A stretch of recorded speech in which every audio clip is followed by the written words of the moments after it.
Welcome to the Christian Education Podcast. My name is Paul Matthews, and today I'm bringing you a discussion with Simon Matthews. Simon is, first and foremost, at least to me, my father. He's also been a classroom teacher and a school principal. He's previously served as the CEO of Christian Schools Tasmania and presently serves as the executive principal of Chairo Christian School. Now, it would be no word of a lie to say that if I lined up all the influences on me in my understanding of education and my practice in education, well, Simon has had a greater impact on me than all the other influences combined. That's why I was really eager to talk to him about how we lead students to love education, not just to put up with it, not just to tick the boxes. How do we lead students to love education? Because in many ways, if you get that right, everything else is much easier. If they understand, if students get down in their bones that God is inviting them to know more about Him and more about His world, and to do that in the context of a Christian community, well, their gratitude is really going to grease the wheels for the whole rest of their education. But of course, the flip side is true, isn't it? If they don't value their education, if they're indifferent to it, or maybe resentful of it, we're going to have a hard time moving the needle with that student. Simon gives us some good tips on how to deal with both students, the student who loves it and can't get enough, but also the student who has a really hard time learning at all. I was amazed, actually, by how often Simon brought up the role of the parent. Many times in this podcast, we've discussed that God has given the duty to educate children to parents. And of course, they can partner with a school, but that's what it is. It's a partnership. Not an outsourcing or an offloading, but a joining together in the shared task of educating the child. I guess it does stand to reason then, doesn't it? That if a student is going to love their education, then that has to start at home. How are you talking about your school around the dinner table? Are you praying for your teachers? Do you give thanks for the way that God has shaped your head and your heart and your hand in your education that day? These are just some of the great ideas that Simon touches on in our discussion. And as always, if you're listening, know that Simon and I, before we hit the record button, we prayed for you. If you're a parent or a teacher or a wider community member, we pray that you would love education yourself and that you'd love God and His world and you'd model that to those around you. And if you're a student, and I do know that many students listen to this, then we have prayed that God would give you a great gratitude for and thrill in your education.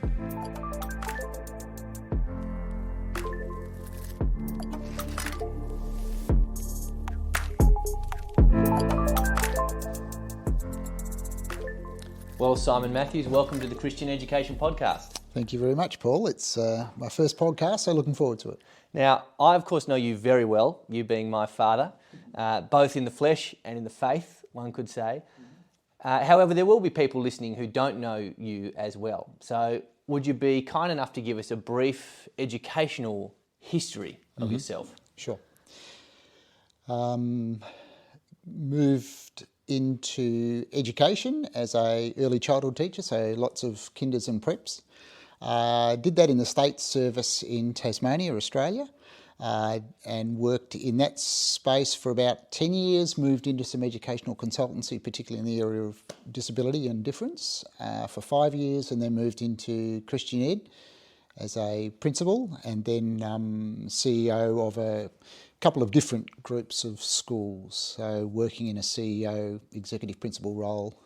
Now have been in Christian education for nearly 20 years. And you would say that that's something you've been able to dedicate your life to by God's grace for the last few decades? Yes, yeah.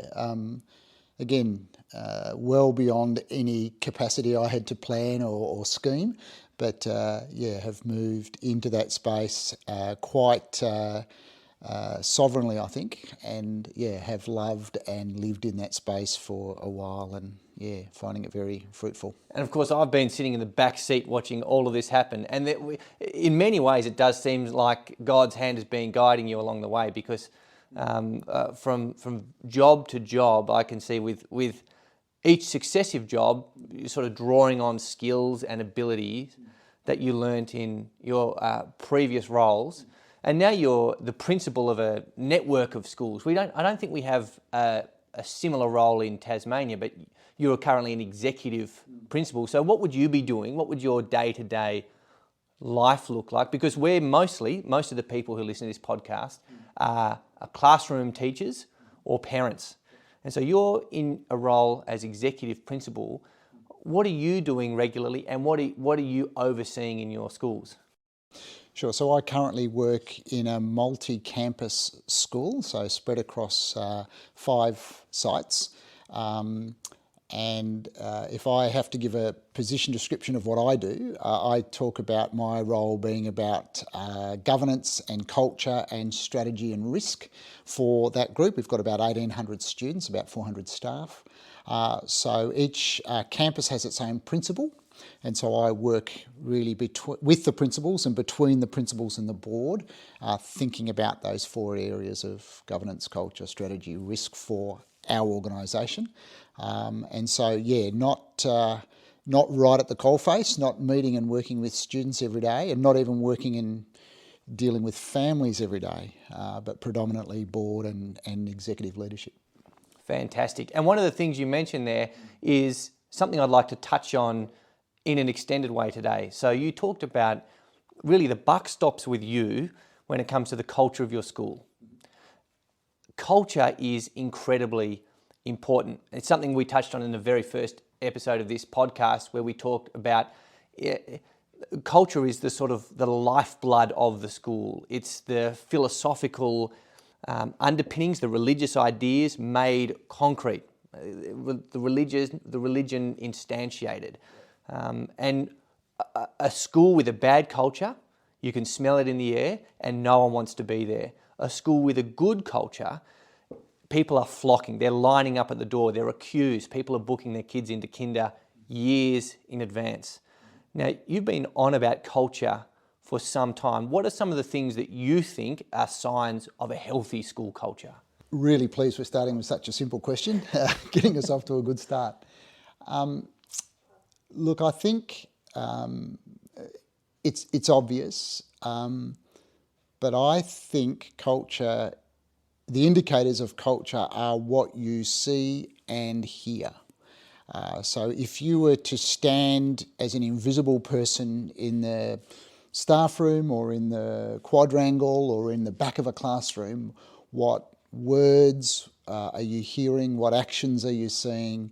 How are you experiencing how people are looking at each other and what they're doing as they walk past each other, and what are the words being said? And so what's on the wall? How are people talking about the school and to each other when the leadership aren't around?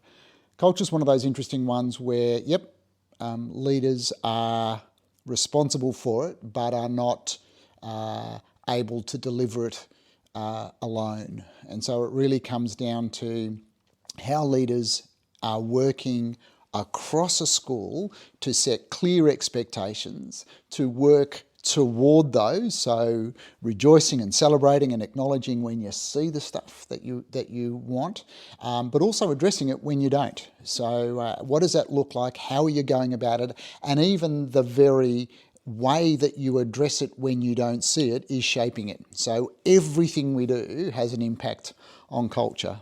So I know that's pretty high level, but they'd be the sorts of things that I'd be on about. You know, what's our language about? What are we talking about? What are we giving our time to? What are we displaying? What are we celebrating? How are we going about our day in a way that says that's important?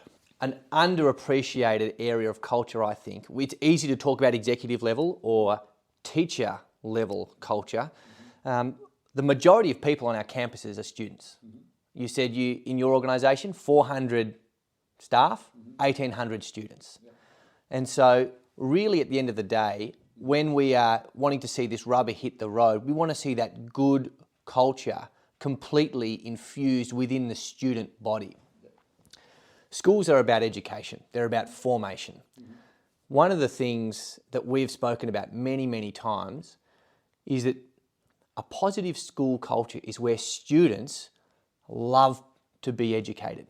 So that's not just putting facts in heads, but when we understand education holistically, as the scriptures reveal to us, we're learning about God, we're learning about His world, we're learning how to be truly human in this world God has given us.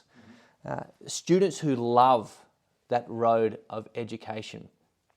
So I guess my question for you then, Simon, is what are some of the levers that we can pull? We want students to love education, and you can tell in schools when they don't love their education, when they don't appreciate it, you can see the culture, it's starting to circle the bowl. It's not good. So what are some of the things that we can do as classroom teachers, or that whole school communities can do to really try and instill this sense of a love for education within the students? It sounds paradoxical, but I think the first thing that you don't do is try to aim for having kids love education. I think the first thing you do is you're really clear about exactly what you've described, about what are we doing to form young people.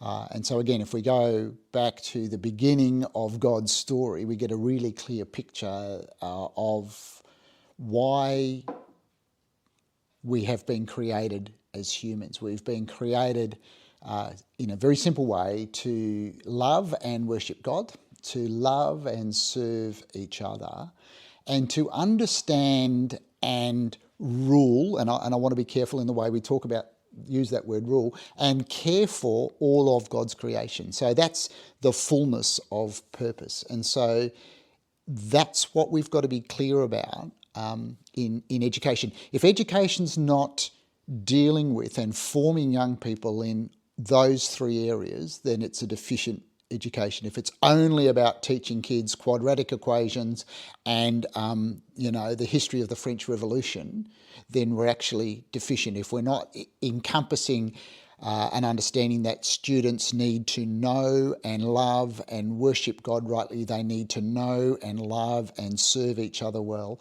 and they need to learn what needs to be learned in order to be able to take care of and take control of and use God's world to glorify Him, then it's deficient. So I think the first thing we say is, let's be really clear about what our education at our school looks like. And obviously the first place, the obvious place, and in a sense the easiest place you're doing that is with your colleagues. And so I think lots of conversation, lots of grappling, lots of thinking together, lots of praying together about that. The second thing I think we've got to do is we've got to get parents on board about that. And my reflection as an educator in Christian education has been that that's probably been the part of the puzzle I've done least well and probably provided least effort to. So I think if we can actually get parents on board saying, yep, we understand what you're on about and we agree with you and we're with you. Now, they may not feel that they have all the skills or the capacity or the theology to contribute hugely. That's okay. We're talking about working in partnership in a way whereby we can work together toward that end in those three areas: loving God, loving each other, and knowing and loving and caring for God's world. So I think that's the second thing. The third thing is to then, in age and stage appropriate ways, actually make that really clear to all students, whether we're talking about students in kindergarten or whether we're talking about kids in year 9 or students graduating. I think we're being explicit in age and stage appropriate ways with them in saying, we are not here, you are not here just to have your head filled with facts. It's more about that. So we are going to spend time thinking about and understanding God and how He has called us to live rightly, how He has called us to live rightly with each other together, and how He has called us to respond to the wonder and the amazement and the norms and the existing knowledge of this world, and how we can use that to continue to live in the world in a God-glorifying way. So I think we need to have those conversations. So really, for me, that's about good conversations, hearty, honest, deep conversations with colleagues, with families and with students about that very stuff. We don't sugarcoat it. We don't gloss over it. We're really serious about saying this is why we do what we do. And when you have that trifecta, students, professional educators, parents, that's really a three-legged stool when it comes to the education of the student, to the point where you take one of those away and you're going to have a really hard time getting any stability. Sure. And of course, people who founded certainly the Australian Christian schools that I've been involved in, those sort of parent-governed and parent-controlled schools, they would talk about the three-legged stool, including the church, and I certainly don't want to exclude that in it. I think engagement with and understanding in the church is a key part of that, but certainly I think when we're talking directly about contributors to culture, you're really thinking parents, students and colleagues. And when we talk about the garden, about Adam and Eve being created to know God, people from our theological heritage have long thought of the purpose of life. We've framed it in such a way that to say the purpose of life is to glorify God and enjoy Him forever.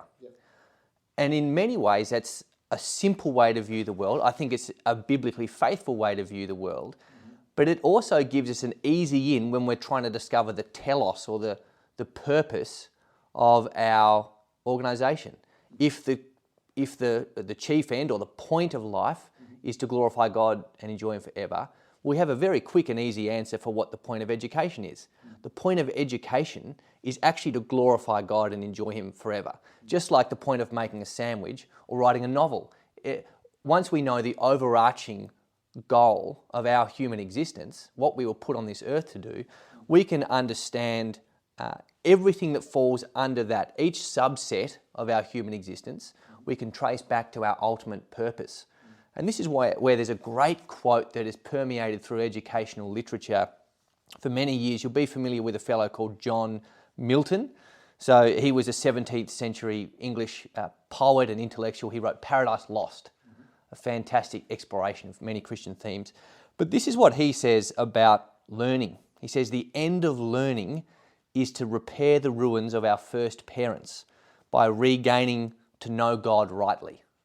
So he's saying, actually, in the garden, something went horribly wrong, where there was previously harmony with God, harmony between one another, and harmony between us and nature.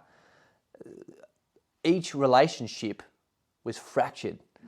And education is actually repairing the ruins left by our first parents. So we're relearning to love one another, to love God, and to love the world around us.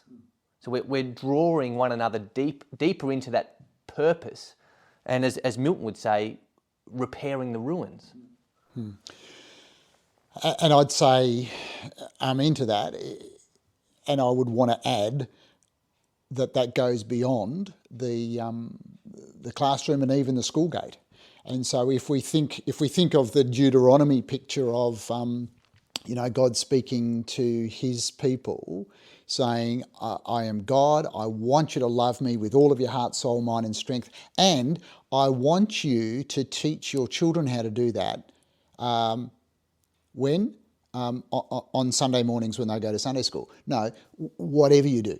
When you're walking, when you're gardening, when you're playing footy, when you're at home around the dinner table, when your children have just had a barney, when they've been rude to their mum, when the wheels have fallen off a family holiday.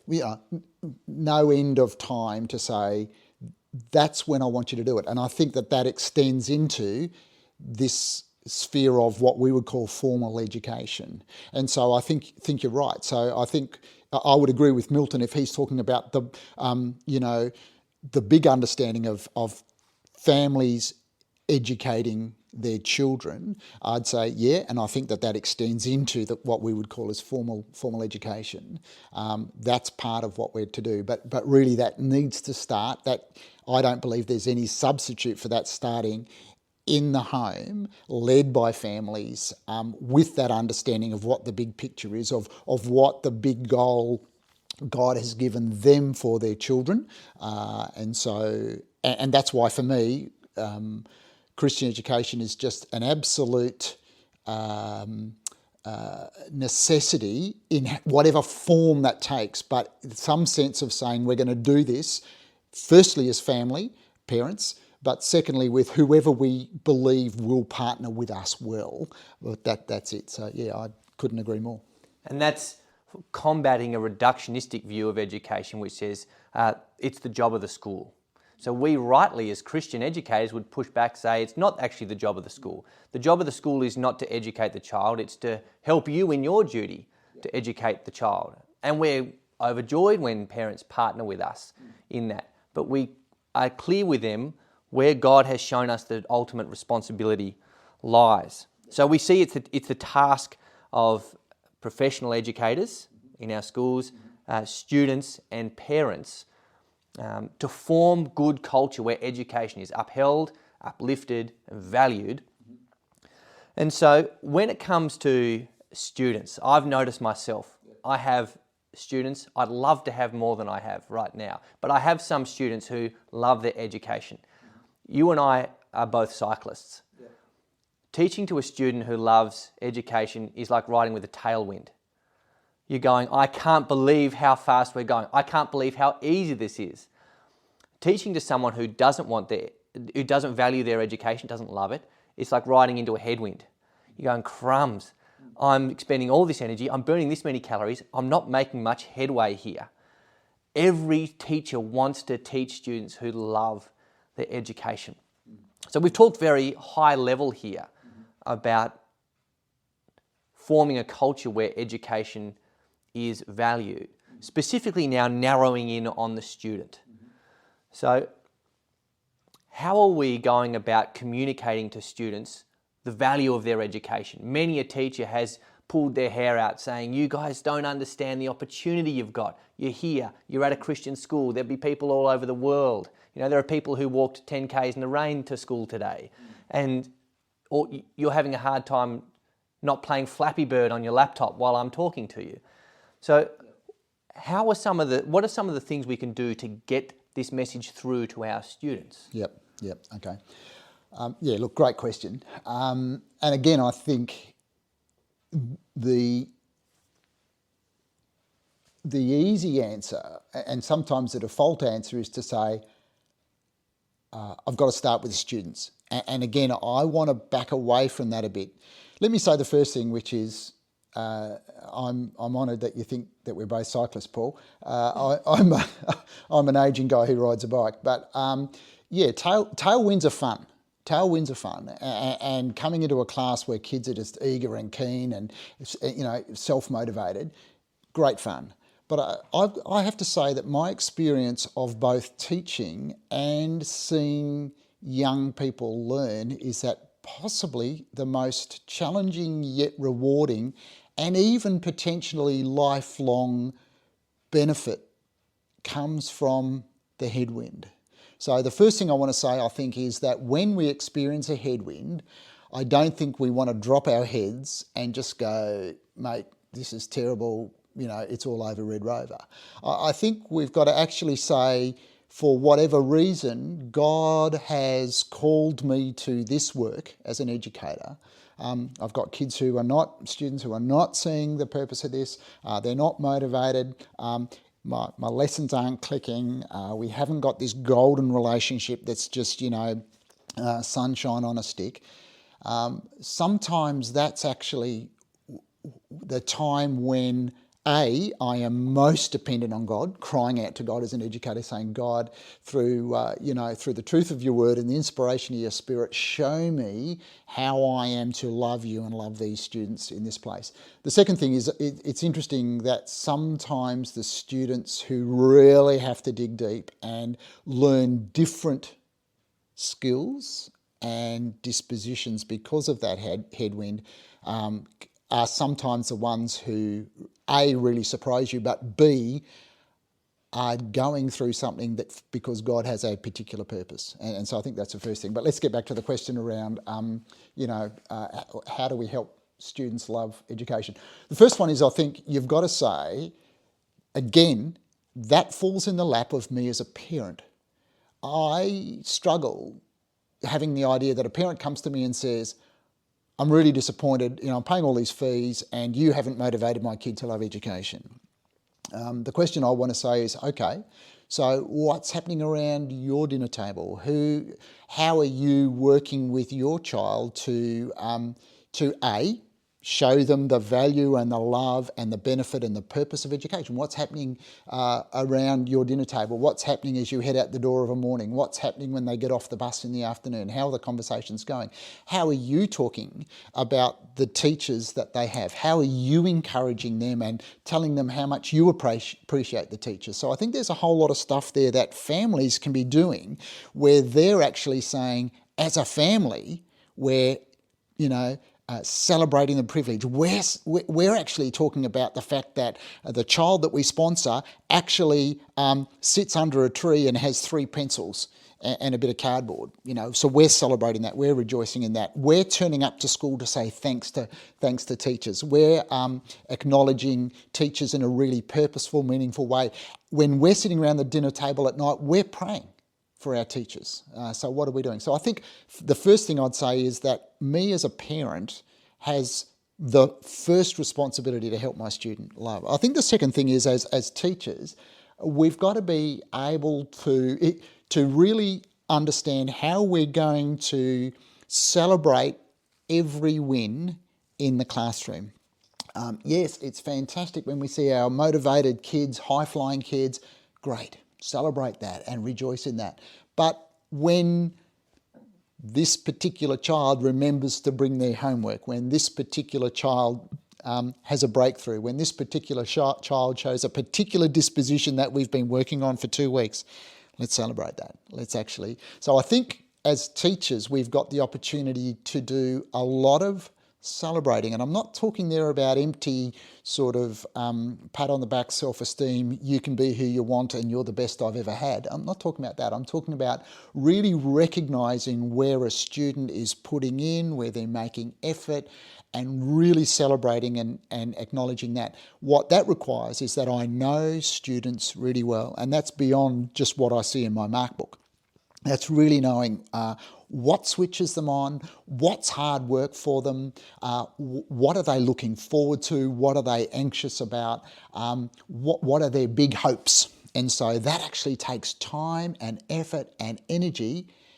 So in particularly those early weeks of the year, what am I doing to really know kids, as opposed to ensuring that they know, all of the rules about what's out of bounds and what's not, what nights they're going to be having which homework, and making sure that all their books are labelled. Yes, the administrative, the stuff that makes the school work well is important, but it's also really important that I get to know and keep getting to know students. So I think that's the second thing. The third would be that I think students have a great opportunity to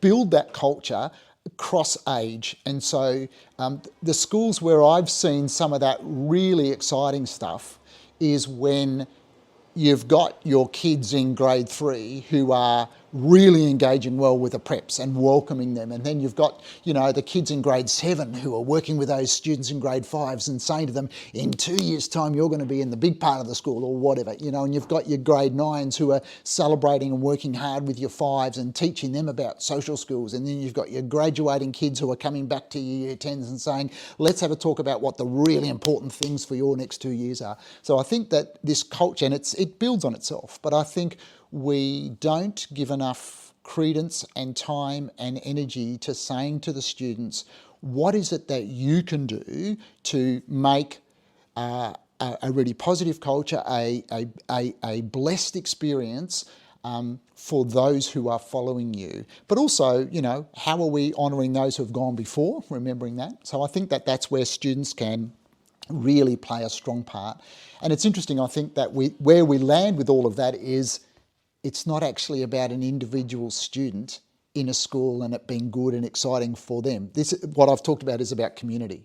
And so I think the more we can say, how are we building a community that celebrates and loves and rejoices in the benefit of community within an educational setting, I think they're the things that actually stoke the fire for a kid to say, you know what, I really like it here. There are good things because, well, my mum and dad talk about it positively. My teachers celebrate. I've got students above me and students below me who are a real blessing to me. So I think they're some of the things that are really crucial in making sure that we have a culture where kids love to be. And one of the things that I wholeheartedly agree with is that we need to make sure students don't envisage culture as something that happens to them. So you just talked about getting students to go across grades. They're going up, they're going down, and nothing can be more important than that in my estimation. It would be such a shame if a child is able to go through a Christian school and they believe that Christianity is something that the teachers do, right? It's something that happens around them, or the culture is something that they get served up, or education is something that gets sort of shoved in front of them. Actually, the school is an educational community. It's a learning community. And so, yes, of course, that's going to be flowing mainly in the direction from the teacher to the student. But some of the most powerful moments I've had in a classroom is where I've taken my year 9 or 10 students over to the primary school, and as part of an academic extension exercise, my 9s and 10s have actually taught the primary school students. And that was phenomenally powerful. Students I'm now teaching who were in primary school, who are coming back up through grades 7 and 8, say we can't wait to get back in because they want to be part of that positive student culture. One of the key ideas here as well is, I think, platforming your senior students. Now, there's an irony there because sometimes it goes really, really well for the seniors. And sometimes you get a picturesque example of what, the prodigal son looks like when he's just thrown away his entire inheritance. You've got some guys doing fantastic work and some people absolutely shredding it. But I'm convinced that students, as they're coming through their school, they need to have a really concrete image. What does this look like if it all goes right? What kind of person am I going to be? If we understand education is shaping the whole person, not just the mind, we've got the head and the heart and the hand. What does it look like for me if this goes really, really well? And this comes back to John Hattie's success criteria. We have that in our lessons. Each student who comes into my humanities class should know what a successful lesson looks like.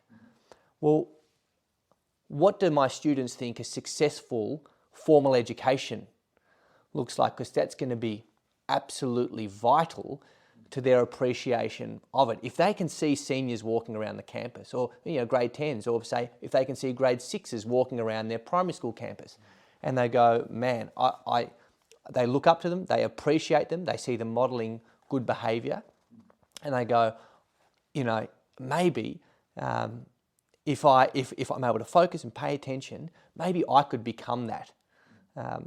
To me, that's an incredibly powerful motivating factor, a concrete example of what success looks like in their education. And I think we want to go broad and deep in that, and just let me explain that a little bit. I mean, I think we are tempted continually to come back and say success looks like, and then shape something that's actually quite academic. So I think we want to be, in the broadest possible way, celebrating all the successes that our students are achieving, whether that be certainly the academic. We want to do that, and I think we tend to do that pretty well in our schools. But and then we, I think the sporting and the arts, we tend to do that pretty well. But celebrating achievements that might only be known to a where a student has worked really hard and been able to achieve a job after school that really took a fair bit of discipline, or being able to achieve something in the community. We need to be celebrating when our younger students are leading children's church or things like that, when they're actually playing in a band at church that's leading others in vocal worship of the Lord. I think we want to be able to find lots of these ways and lift up and celebrate and acknowledge when students are achieving in all sorts of ways. So I think that's the first thing. The second thing is I think we want to be careful that we don't limit success criteria to having to be achieved by year 12. Some of the best success criteria I think we want to look at in, the next decade or two beyond school. And so how do we actually get those people back and say, hey, I was a student who really struggled at school. I didn't do X, Y, Z very well. But now I own a plumbing business, or now I'm a mum with 3 kids, or now I have just, I'm the first female executive in our advertising business, or whatever. So I think that we want to be able to really celebrate the way that we see the formation spilling beyond year 12 into, again, all of life, and being able to stay connected in ways that let us continue to celebrate that and bring that back and say to the student in year 9, hey, what's your hope? What's your dream? Oh, I really want to be a personal trainer. Okay, let me tell you about a guy I used to teach 15 years ago who's actually gone out and got his own business now, and he's doing this, and he was really struggling at school. Let me tell you about Jamie. And I think those sort of stories are also success criteria that we've got to keep dragging back into the school context and celebrating, because the reality is, for many students, we will not see that real shining and ruling and caring for all of God's creation until well beyond the school years. Yeah. I have a very personal example of that. I think I am a parable of that exact principle. I mean, without going into too much detail, although it's fairly well known, you're a CEO of a bunch of schools, and while you're the CEO, I was suspended from one of those schools around that time. Perhaps you were in the organisation. It took me a long time to start flying right. And I'm incredibly grateful to God for the lessons I was able to learn after school, and probably for some of the sort of the righteous, godly time bombs that were placed in my life by my Christian education that just didn't go off right away. They took some time, and they were instilled by my school, by my family, by my church as well. And it's important to have those sorts of student stories too, because there are many students who flourish at school, but there are a corresponding mass, perhaps even a bigger group of people who actually don't quite get it all together in their formal education. They get enough, but they don't go the whole hog.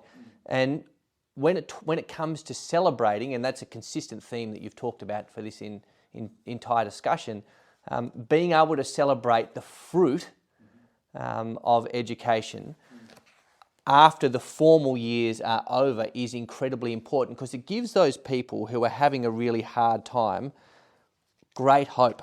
There's a great quote. I believe it was from Aristotle, who said, "The root of education is bitter, but the fruit is sweet." Yeah. Now that's not true. There are some people who just love it all the way through, but there are some people going through our schools, and they need to be shown the fruit, because right now they're the root. It's taking the education is taking root. It's growing. It's bitter. It's hard. Yeah. But that fruit, we need to continue to show them. Yeah. That fruit is so sweet, and that's what we're working for. And it's interesting. You raise that story. I remember having a conversation with a colleague who wasn't a Christian, and wasn't an educational colleague who wasn't a Christian and wasn't involved in Christian education, and we were having a chat about where we sent our children to school, and he ended up saying to me, "Oh, you've chosen independent education," and he wanted to know why, and he was looking for they've got the best academic outcomes, they've got the best facilities, they've got the best co-curricular program. I go there because my kids won't, rub shoulders with kids I wouldn't want them to. And to all of those, I had to say no, actually, that's not the reason. the reason I've chosen the school we chose as parents was because they were the people we wanted to work in partnership with. That was the end of the story. Now, anything beyond that was a thank you God bonus. But the real heart of it was who will partner with us, with our kids, not give up on us, not judge us, but just slowly walk that path. And so I think, again, we're talking, about culture. Well, that's rich in the culture when you've got people who you say, I want to partner with them. They're patient, they're long-suffering, they'll walk alongside us, they won't judge us. I'm in it for that. I like that a lot. Now, switching gears slightly, teacher modelling is incredibly important. Luke 6:40 is a verse that comes up in educational contexts, the words of Christ. The student is not above his teacher, but everyone who is fully trained will be like their teacher. Modelling is incredibly important in the classroom.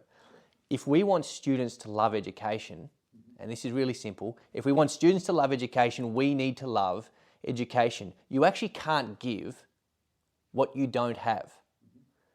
So if you're walking in and you're dry, you're bone dry, your passion for teaching, it's a wasteland, and yet you're wringing your hands and you're going, why aren't these guys getting it? Well, one might say, well, because you're not getting it. Douglas Wilson is an educator and pastor out of the United States, and he wrote a small essay called The 7 Habits of Highly Effective Teachers. This is the first habit. He says a highly effective teacher will love God, love life, love the students, and love the subject he teaches. So if we want students to love education, we have to experience ourselves that broad spectrum love. Love God, love life, love the students, love the subject they teach. If we're able to show that broad spectrum love, well, that's catching. That's intoxicating. If you see someone who is so passionate about something, that there's a magnetism, a gravity to that.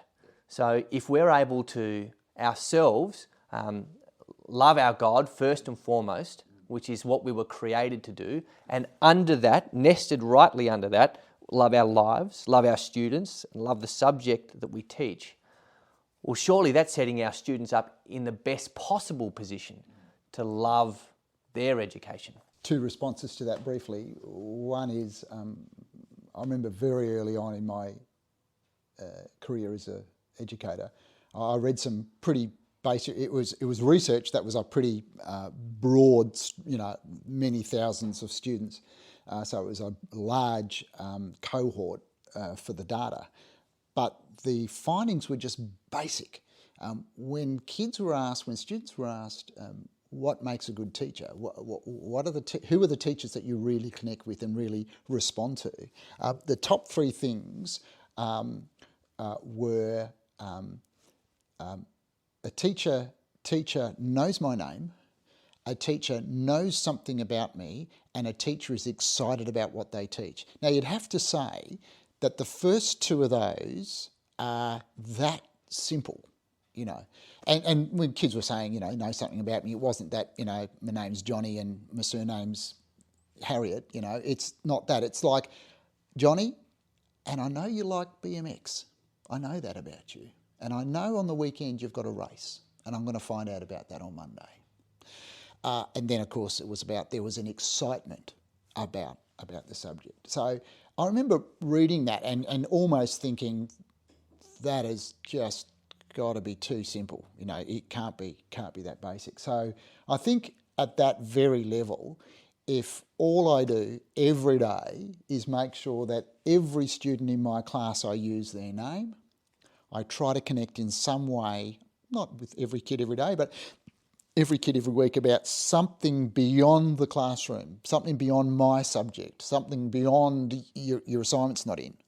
I think it's a good start. And then, of course, that bit about being passionate about that. I think the other thing that is right about modelling, and that is, I think, we've got to have an authenticity to ourselves that are and again, it's age and stage appropriate, obviously, but I think we've got to, as educators, we've got to show that we don't know everything, that we've actually got questions, that we've got things we don't know, that we've got things we want to learn about, you know. And sometimes a student will actually be an expert in an area that I don't know about, and I want to say that, wow, you know an awful lot about that. Man, there are some questions I've got. Could we talk about that sometime, you know? So I think that's one thing. The second thing is I think we've got to be able to show students that we fail. If you know, if most teachers are like me, you're very quick to want to cover up your mistakes, your failures, and so I think being able to show students that actually I failed. In a Christian school, being able to show students that you sin and that God has an answer, God has a response for my sin. So I think being able to do that. I think being able to, out of that, also apologise and seek forgiveness in an appropriate and a right way. I think those things are really crucial to building a right relationship, as opposed to, you know, always having a fun, having a joke of the day, all those sort of things. You know, no, not necessarily, you know, but if I can show students that I'm real by being able to express to them in appropriate and respectful and respect-receiving ways that, like them, I have questions and doubts and failures, that I too don't know everything, that I too am someone who wants to learn more and understand more about God's world. I think that's incredibly powerful. But again, that requires some headspace and some emotional energy and a right understanding of good relationship with a class before you can do that. I don't think you open up with that on day one, but I think that's where you're working toward. But same with your colleagues, same with your families. I think, you know, so what are we talking about there? We're talking about living life in its fullness and in its vulnerability, in wherever we happen to be. And if that's in front of a group of students in a classroom, well, I need to live life transparently and authentically in that space too. And there may be parents listening to this going, what do you mean share your sin or confess your sin? And let me say, as someone who still is on the coalface, there are absolutely no shortages of opportunities to show where you've sinned. And if any teacher out there says that they've got nothing to show, I would want to spend 5 minutes of them in a classroom, because if you're a teacher, if you're a parent listening and you go, oh, that sounds a bit funny, most teachers, you're outnumbered 20 to 1. Not everyone is towing the line all the time. In fact, you've got people trying to pull you in 7 different directions.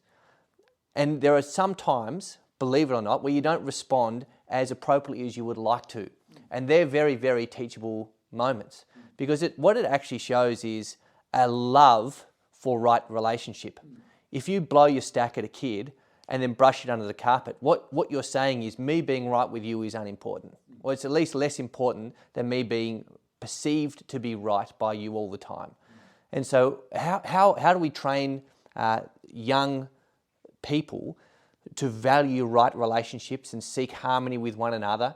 Well, by seeking harmony with them when we've done something, and it will be inevitable when we do something that doesn't lead us into right relationship with them. And I think part of, let's go back to the very first statement you made. You know, education is about the formation of the whole person. Well, part of the formation of the whole person is helping them realise and understand they are human, that they have humanity.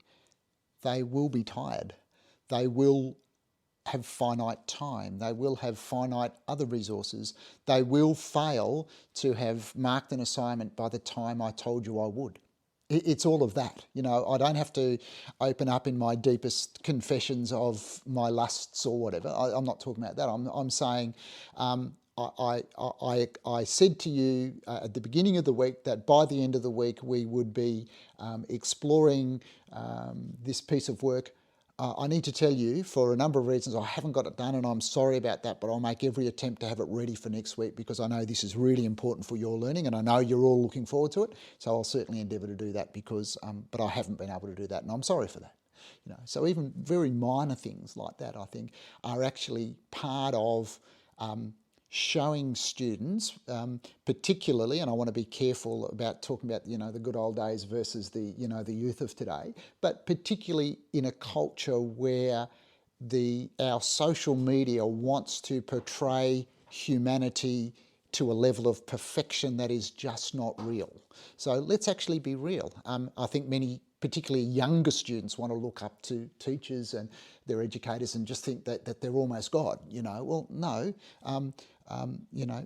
Miss Jones didn't do that right yesterday when I spoke that way. Mr. Harris was wrong when he said ... Being able to put it there, to model repentance as needed, to be able to pray prayers of seeking forgiveness and offering forgiveness. I think all of that is about the formation of exactly what we're after. And all that ties into teacher loving their students, loving their discipline. Again, if you've got a teacher and you can tell they're not interested in learning, what on earth is going to entice you to be interested in learning? You're going to have to be one of those 1% of kids who would sit and read the back of cereal boxes all day for fun. That needs to be modelled. To close, I think students also need to understand the game we're playing here. Now, we are very clear and have been clear on the sort of expectations of teachers. Students need to understand, I believe, the role they're playing in this game, because we've talked about it before, but student is in some ways an office. Like teaching is an office. It's a position you sit in that has certain inherent rights and responsibilities. Now, the word student actually comes from the Latin studere. Now, I'm no Latin scholar. I hear a lot of these sorts of things secondhand. But studere means eager. So we actually get the word student from a Latin word that means eager or zealous or keen. And so there's a sense in which if you've got a room full of 20 people and they're not interested, you may have 20 warm bodies. There's a sense in which you don't have 20 students. And students need to be reminded, or in fact told for the very first time, that their job, their calling at this stage in their life is to be eager, to be zealous. That's what a student is. A student isn't someone who comes and jumps through 14 years of hoops to get their certificate. A student is someone who's actually eager, and we couch that in the Christian framework, eager to love God, eager to love their neighbour, to love others, eager to love the world around them, eager to love their particular discipline of education that they're in at that moment, and education as a whole. That's not an optional extra. That's not for the top 5%. That's actually what you're here to do. Yeah, a couple of things quickly about that as we close. The first one is, again, as long as we hold that hope, that expectation for a broad understanding of education, and we're not just talking about a cognitive development. And so let's think about the student who is passionate about caring for animals, animal husbandry, but is not enamoured with maths and English. So how are we stimulating that, growing that, using that as a motivator for the rest of their learning? So I think as long as we're understanding that we want to see a zealousness for them as learners without necessarily putting too many caveats on it, understanding that the society we live in actually puts a premium on and supports and expects there to be particular outcomes from a formal education. But I think the first one is, let's not narrow that down to everyone to salivating about quadratic equations. Let's be realistic about that. But yes, I agree with that. I think the second thing is that sometimes that only comes after the effort has been expended. And I'm probably telling you a story more with my dad hat on here than an educator hat. But, you know, when Veronica and I, my wife and I were blessed to both enjoy and have access to, growing up living in Tasmania with our growing family, to some really nice bushwalking. Now, our hope was that our boys would grow to love the outdoors and experience that. But we didn't get that by sitting around saying, you are going to love bushwalking. What we did was we took them out, we did it. They moaned and groaned, and we cajoled and encouraged them, and, you know, laid food on the track and did all sorts of stuff to get them through. What happened? At the end of the walk, they said, oh, that was good. You know, there was a reward and a liking and a sense of achievement. But we didn't get that till we were back in the car and there was this warm glow of having done it. So sometimes I think education can be about supporting and disciplining. I think that's not as in physical punishment. I'm talking about encouraging the discipline of achievement, small bites, small steps, getting students through and saying, there you go. There you go. You actually got through Year 8 maths. There's a sense of achievement in that. Well done. So, you know, this sort of Carol Dweck stuff around mindset can be really a big part of that. And it's not sometimes until you're out the other end that some eagerness or acknowledgement or achievement or sense of pride can come. So I think we want to not give up too quickly on looking for those green shoots of that. So yeah, I don't have a problem with what you're saying as long as we're expecting that across the full range of motivations and experiences and passions that students have and will have, but also I think sometimes getting people to the end of the journey is actually part of them saying, oh, I can look back and say, yeah, that was really great. That's true. You can't navel gaze your way into motivation. You can't sit there, roll up the newspaper, hit people on the head until they're motivated. And this is something that we'll talk about in a future discussion. But you're familiar with the work of James K.A. Smith. You put me onto him initially, and he's been paradigmatic. He's been paradigm shaping for me. But one of his central themes is that you often don't think yourself into a new way of acting. You actually act yourself into a new way of thinking. We see this really basically when we're talking about jogging. People hate it. They don't sit on the couch until they love it and then go running. People usually hate the first 3 weeks of it. And then after a month, 2 months, 3 months, they can't go a day without going for a run. Same is true if you're trying the keto diet or paleo or sugar-free. The first while is actually pretty torturous.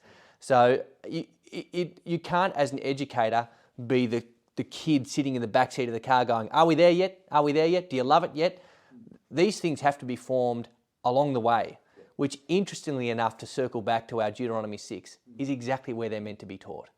So it's not as if there's an abstract educational setting which you have to motivate yourself into some sort of passion to then go out into the world.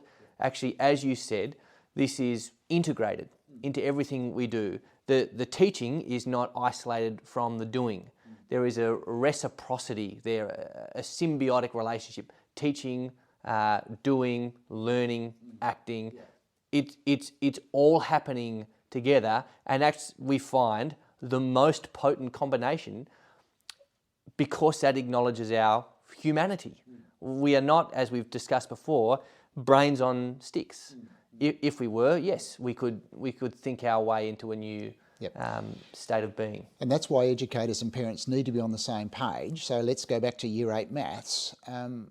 The success I'm looking for as a parent is not that my student is coming home and saying, I love Year 8 maths, or even, I love Mr. Jones who teaches Year 8 maths.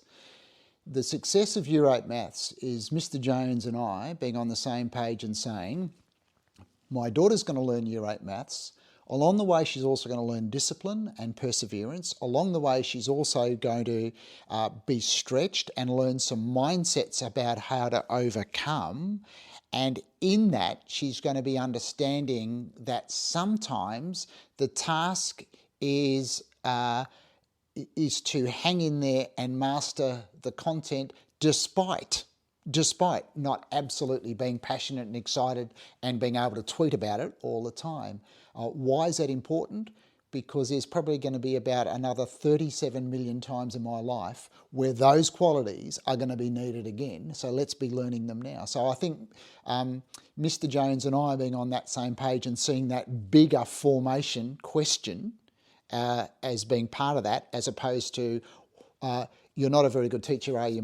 My daughter still doesn't like year 8 maths. I mean, that's such a narrow view of an understanding, and it's actually not a formation issue at all. It's are you amusing my child? No, we're not about amusing your child. We're about forming your child in ways beyond year 8 maths, because we actually believe we've been called to something bigger than knowing year 8 maths. We've been called to something far grander and far more beautiful than that. So let's partner in that.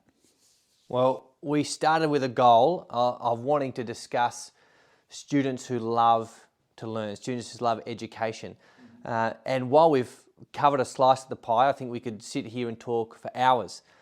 We won't do that, but we will pick this up in further discussions. Let me close by saying thank you very much, Simon Matthews. It's been an honour to have a chat with you about this sort of stuff.